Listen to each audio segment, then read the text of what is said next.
madami po akong nakuhang damo. So ito, nilalatag ko na po sila. Para nang sa ganun naman ay kasi basa sila mga ka-farming. Basa yung damo kaya ayan ako, set up ko lang konti. Ayan po. Ito ay medyo tuyo na to. Sana to.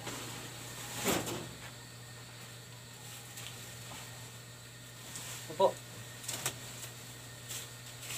Latag natin siya para sumingaw. Kasi basa siya eh. Kasi umaga tayo nag damo kaya pasingawin natin. Para yung mga insekto ay umalis. Oh. Oh. Yan.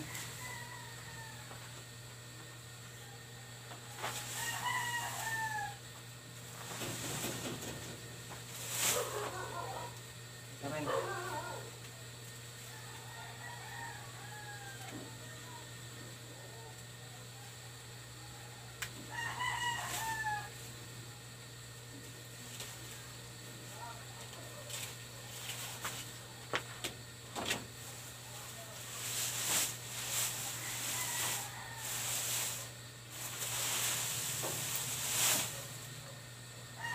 Pang isa.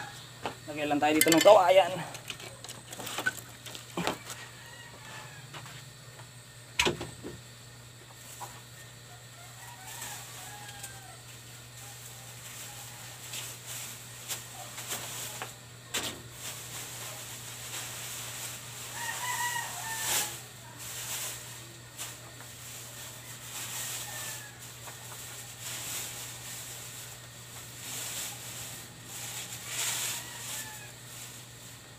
Po.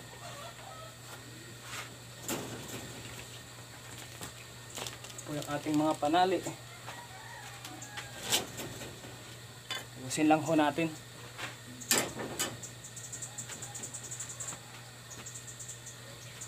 Po siya mga ka-farming oh. Yan po.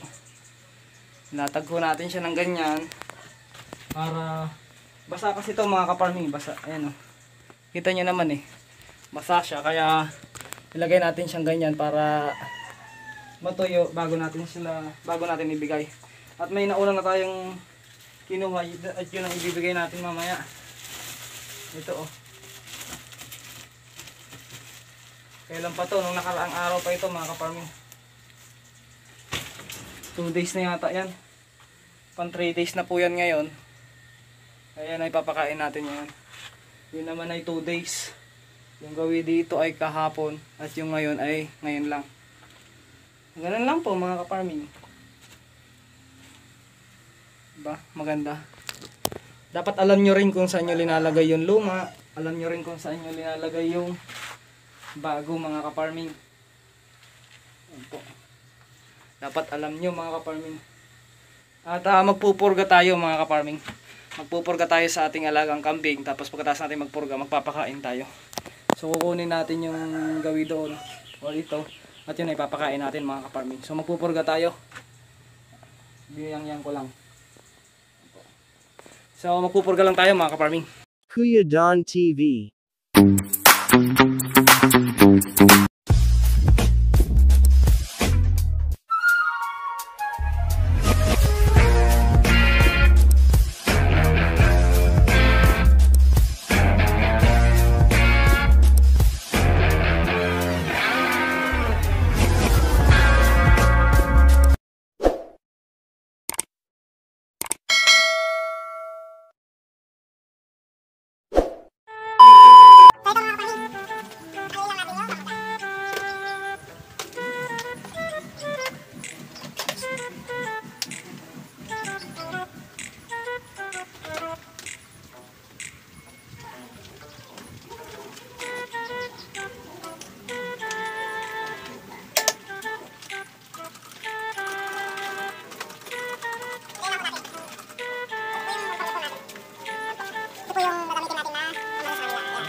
hours later.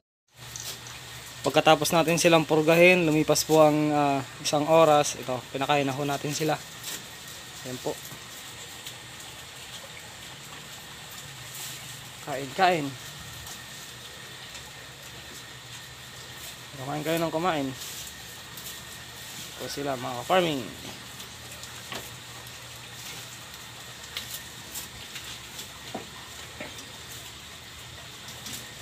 Kain lang siya ng kain.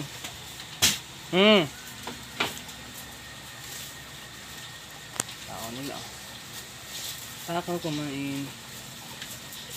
Pagkatapos po natin silang purgahin, ito na po sila. Pakainin na natin. Lipat-lipat lang to eh. Lipat.